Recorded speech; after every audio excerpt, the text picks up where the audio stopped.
ગુજરાતના રાજકોટના આટકોટમાં થોડા સમય અગાઉ 6 વર્ષીય બાળકીની સાથે દુષ્કર્મનો જે બનાવ સામે આવ્યો હતો એ બનાવની અંદર હવે આરોપીને ફાંસીની સજા ફટકારવામાં આવી છે અને હવે આ સમગ્ર વિષયને લઈને નાયબ મુખ્યમંત્રી હર્ષ સંઘવીનું એક મોટું નિવેદન સામે આવ્યું છે।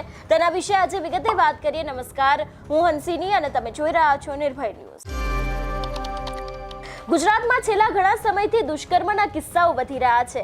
આપણે જોયું હતું કે 4 ડિસેમ્બરે રાજકોટના આટકોટ નજીક એક 6 વર્ષીય બાળકી છે તેની સાથે દુષ્કર્મ આચરવામાં આવ્યું। તે પોતાના નાના ભાઈ બહેનો સાથે રમી રહી હતી। એ જ સમયે એક વ્યક્તિ ત્યાં પહોંચે છે અને તેને બહેલાવી ફૂસલાવીને એક જગ્યાએ લઈ જાય છે અને તેની સાથે દુષ્કર્મ આચરવામાં આવે છે।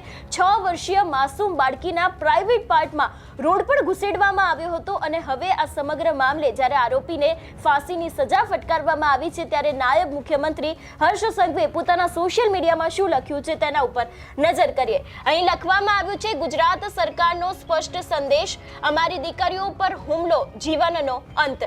નાયબ મુખ્યમંત્રી તથા ગૃહમંત્રી તરીકે હું સ્પષ્ટ કહું છું કે ગુજરાતમાં બાળકી અને મહિલાઓના સામેના ગુનાઓ માટે અમારી નીતિ એકદમ સ્પષ્ટ છે, ઝીરો ટોલરન્સ। એટલે અહીં ખાસ કરીને એવું પણ લખવામાં આવ્યું છે કે ગુજરાત સરકારનો આ સ્પષ્ટ સંદેશ છે, અમારી દીકરીઓ પર હુમલો એટલે કે તમારા જીવનનો અંત છે, એવી સીધી જ વાત છે તે નાયબ મુખ્યમંત્રી હર્ષ સંઘવી દ્વારા પોતાના સોશિયલ મીડિયામાં કરવામાં આવી છે।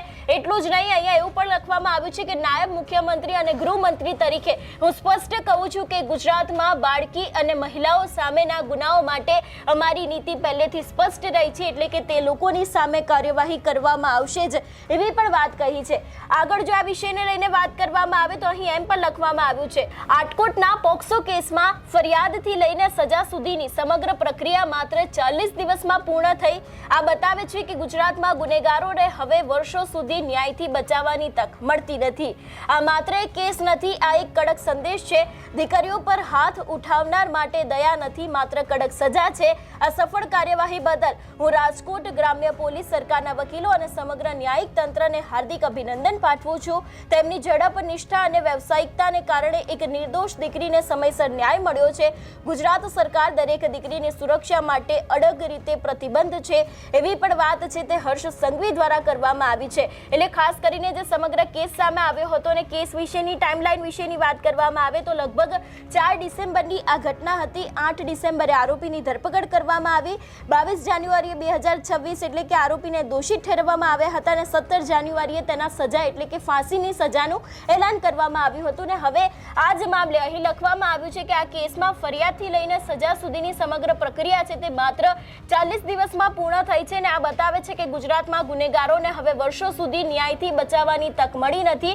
આ માત્ર એક કેસ નથી, આ એક કડક સંદેશ છે, એવી પણ વાત તેમના દ્વારા કરવામાં આવી છે। એટલે કે કોઈ પણ વ્યક્તિ હોય એના માટે હવે દયા રાખવામાં નહીં આવે, તે વ્યક્તિની સામે કડકમાં કડક સજા આપવામાં આવશે, એવી પણ વાત કરવામાં આવી છે। આ સમગ્ર વિષયને લઈને કેસને લઈને જો વાત કરવામાં આવે તો 4 ડિસેમ્બરના રોજ આ સમગ્ર ઘટના સામે આવી હતી। એ જે નાની બાળકી છે તે પોતાના ભાઈ બહેન સાથે રમી રહી હતી, ત્યાં એક વ્યક્તિ આવે છે મોટરસાયકલ ઉપરથી ને તેના દ્વારા આ સમગ્ર વિષય છે એટલે કે દુષ્કર્મ આચરવામાં આવે છે। આ દીકરીની સાથે લગભગ તેના પ્રાઇવેટ પાર્ટમાં રોડ પણ ઘુસેડવામાં આવે છે। એ બાદ તરત જ તેના જે પરિવારના સભ્યો છે ત્યાં દોડી આવે છે।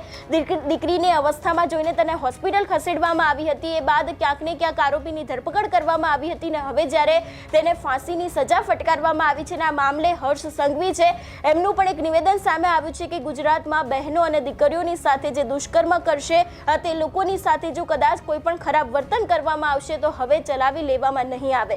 તમારું શું માનવું છે આ વિષયને લઈને અમને કમેન્ટ કરીને ચોક્કસ જણાવજો। તેની સાથે અમારી ચેનલ નિર્ભય ન્યૂઝને લાઇક, શેર અને સબસ્ક્રાઇબ કરવાનું ભૂલશો નહીં। નમસ્કાર।